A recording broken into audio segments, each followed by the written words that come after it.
If you're stressing over baking a Thanksgiving turkey, fear not. Here's an easy way to do it. Start with a dry brine by rubbing the whole turkey with a mixture of salt and brown sugar. Chill it uncovered for at least 12 hours. This will help infuse the turkey with flavor while giving the crispiest skin. Next, separate the skin from the breast and rub in some butter. Rub the rest of your butter on the outside of the turkey and inside the cavity. Tuck the wings under your bird and tie the legs together with twine. Pour some water on the tray under your turkey to catch the drippings, and place your turkey in the oven at 450 for 30 minutes. In the meantime, we're making a glaze, combining sherry vinegar, Worcester sauce, garlic, honey, rosemary and orange peel, and some butter. Bring it to a simmer and reduce until thickened. Brush the glaze all over the outside of the turkey, and then back in the oven it goes at 300 degrees Fahrenheit. Cooking time will vary, but the best way to tell is with a meat thermometer. The thickest part of the breast should measure 150 and the thigh should measure 165. While that rests, give a toast and then enjoy. Hawaiian Recipes Part 4. Let's make salmon shoyu poke. Poke means to cut or slice in Hawaiian. The dish has raw fish that is diced and marinated. Typically ahi tuna is used, but I prefer to use salmon. Any kind of fish will taste yummy, but make sure to use sashimi grade. I don't like too strong an onion flavor, so I soak the onions in water beforehand. To make the shoyu sauce, add soy sauce, sugar, grated ginger, onion, green onion, and sesame oil. Mix well and cover and refrigerate for at least 30 minutes to an hour. Serve with warm rice, furikake, and squeeze some lemon if you like. These San Francisco garlic noodles have a crazy secret ingredient. Of course, you want to start off with a lot of garlic, throw in these sauces, and toss in your noodles, and the secret ingredient is Parmesan cheese. I know it sounds crazy, but this combination is actually so good. Hey everyone, it's Ariana, and if you're new here, welcome to my 2-day series breaking down all your favorite Thanksgiving recipes. In this video, I'm going to show you how to make the perfect sweet potato casserole. If you've never had toasted marshmallows with your sweet potatoes, I am about to put you on. Start by peeling 4 yams or sweet potatoes and then cutting them into cubes to help them boil faster. Cover with water and then add a sprinkle of salt. Pop on your lid and boil your potatoes until a fork can slide right through. Then drop in 1/4 cup of butter and 1/2 cup of milk, mashing this together until it's nice and smooth. At this point, you can add whatever seasonings you like and then spread it into a baking dish. Smooth them out with the back of the spoon and then add as many mini marshmallows as you can fit on there. I'm telling you, this is the best part. Then stick your pan into a 400-degree oven for about 15 minutes until the marshmallows are toasted and golden on top. And that's it. This guy might just steal the show at your Thanksgiving dinner. I hope you join the family for more Thanksgiving recipes and follow along on my Instagram for the written version. Hello and welcome to the Salad Lab, where we're making 30 salads paired with 30 Sonoma County wines in 30 days. Today we're making a shrimp Louis salad because that's what I'm craving. Start out with some baby lettuce mix.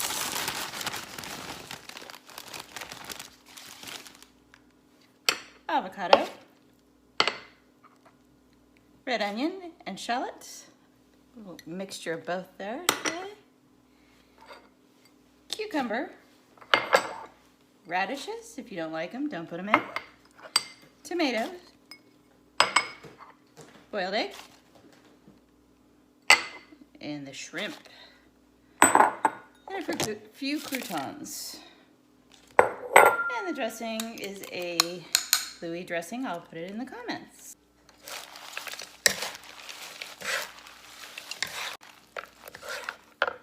And we're serving it.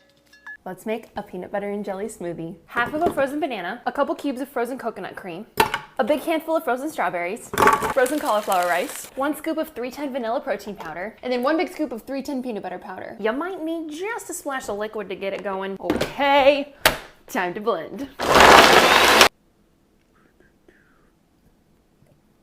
I feel like we need to get some peanut butter in there. Okay, I don't know if this is gonna work, but I really just want a little smear. Oh yeah! We need a big straw because she's thick. Cheers. Whoa. Today we're showing you how to make a dessert Biscoff lasagna. Combine heavy cream, honey, and vanilla extract in a bowl and whip.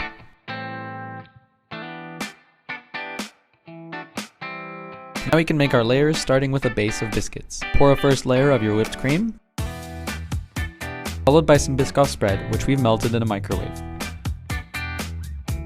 Repeat however many times you want, and finish it with a layer of whipped cream. Make a decorative pattern with your Biscoff spread.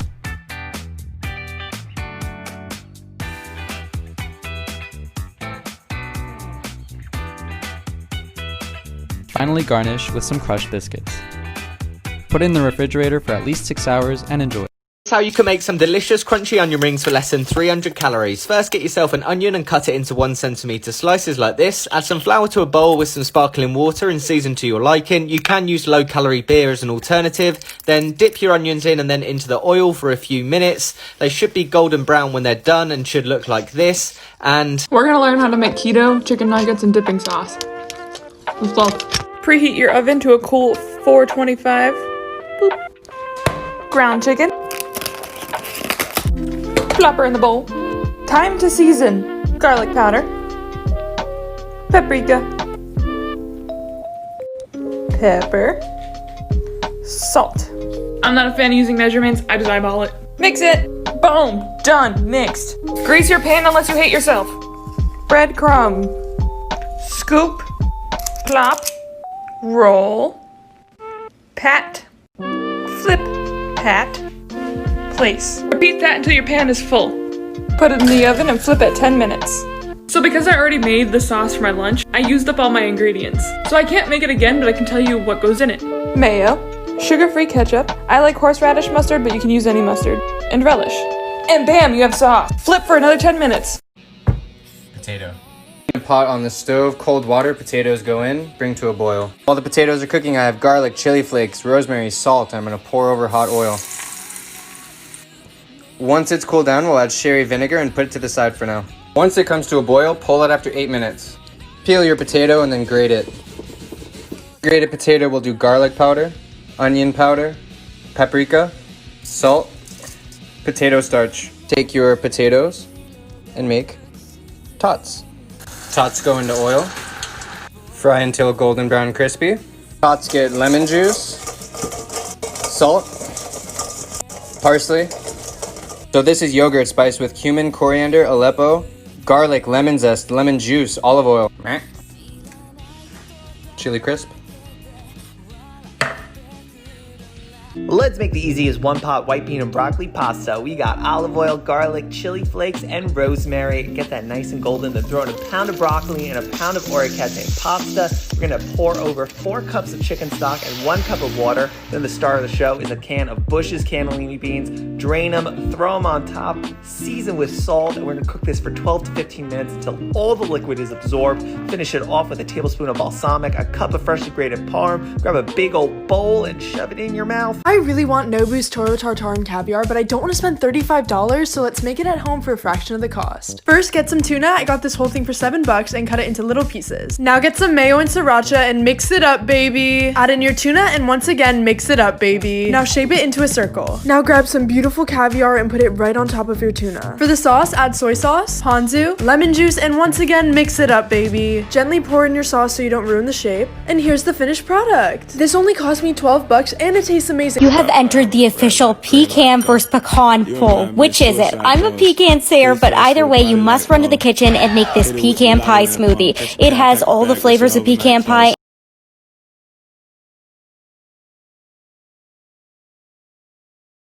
None of the work involved. Recipe and caption, and don't forget to vote because Let's make my favorite cozy meal, a grilled cheese and squash soup. Have your squash and place them cut side down on a baking sheet. Drizzle your garlic, onion, carrot with olive oil and salt and pepper. Flip them over and roast it all for 45 minutes. Scoop out the squash and put it in a blender with the carrot. Squeeze out the roasted garlic. Add the onion, vegetable broth, salt and pepper, and creme fraiche or sour cream. Blend it up until it's super smooth.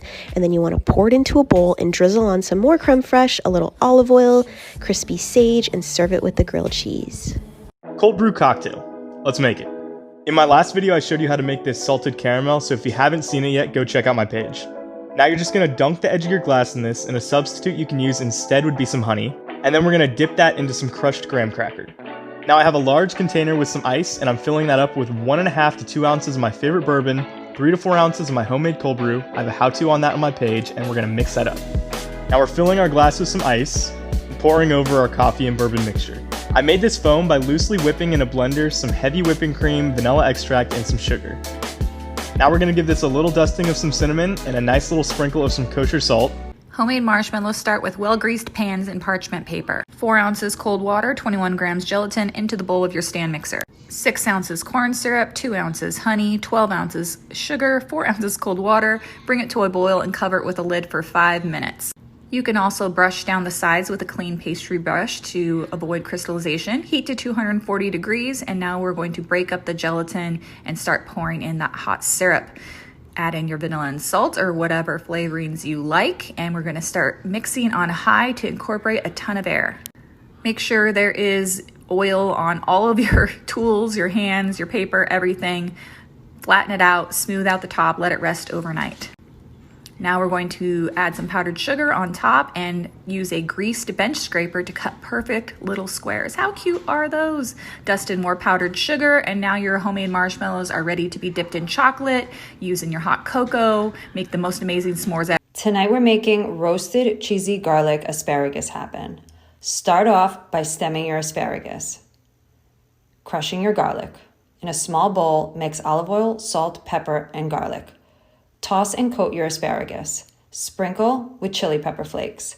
Place in the oven at 425 for 15 minutes. Remove, sprinkle with cheese, place back in the oven for 5 minutes. Here's a recipe for pickled green beans because they're crunchy, flavorful, and they make me happy. Fill a container or jar with green beans and then add 3 cloves of smashed garlic. Next, add 2 sprigs of fresh rosemary and 2 dried peppers. Here I'm using arborio. Separately for the cold brine, combine a half a cup of rice vinegar, 1 tablespoon of white vinegar, a cup and a half of hot water, 5 tablespoons of sugar, and 1 tablespoon of kosher salt. Mix until everything's dissolved and then pour it into your green beans. You're pretty much done. Crown it with a lid and place it in the fridge. Start eating them the next day and they're good for up to 2 months. Great as